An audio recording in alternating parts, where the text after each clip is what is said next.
So before I start, I just wanted to give you a brief summary of who I was doing. It's Miss Fannie Lou Hammer, and she's testifying to a credentials committee.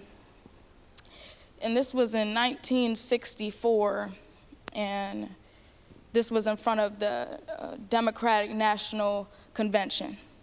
And she talks about her tragedies and the way she was tortured when trying to get to register. So that's what I'm doing.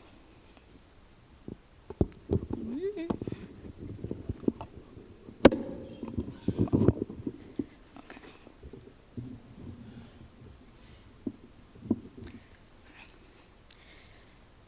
As soon as I was seated on the bus, I saw as they began to put 5 people in the highway patrolman's car.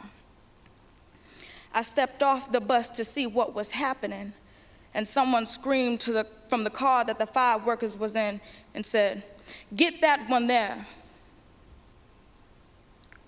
When I went to the car, when the man told me I was under arrest, he kicked me. I was carried to the county jail and put into the booking room.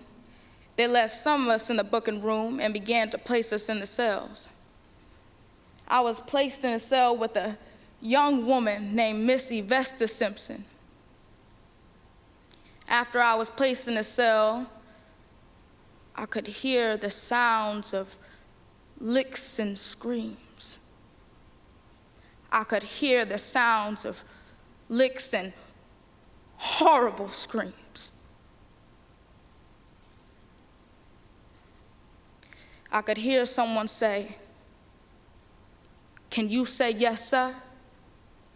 Can you say yes, sir?" along with other horrible names.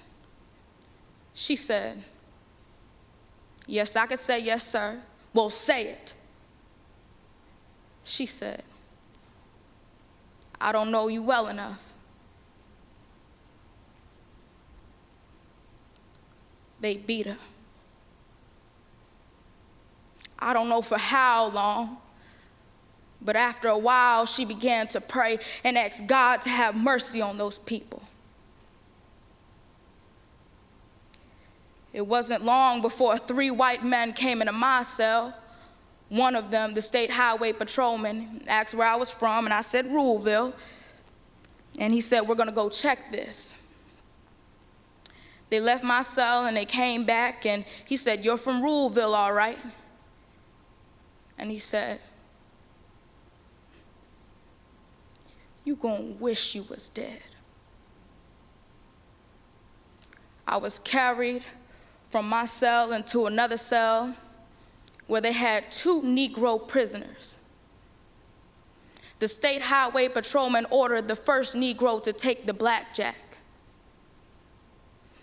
I was then ordered by the first Negro from orders from the state highway patrolman to lay on the bunk bed on my face.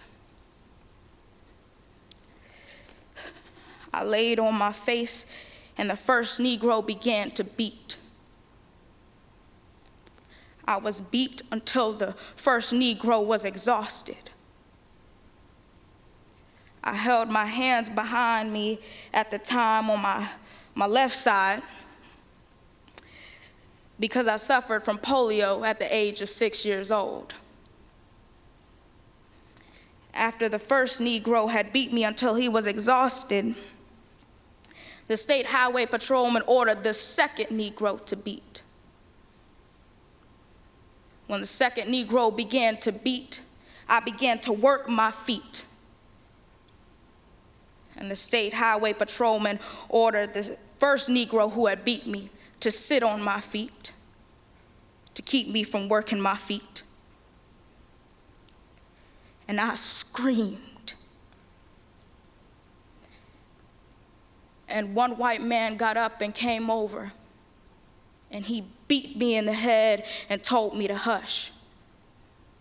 One white man, my dress had worked up high. He pulled my dress, I pulled it back down, and he pulled it back up.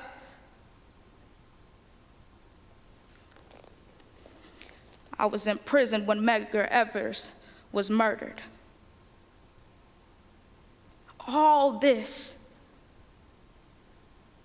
because we wanted to register to become first-class citizens.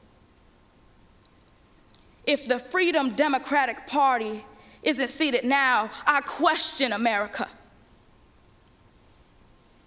Is this America? The land of the free and home of the brave? Where our telephones are hanging off the hooks because we get threatened daily? Just because we want to live as decent human beings in America. Thank you.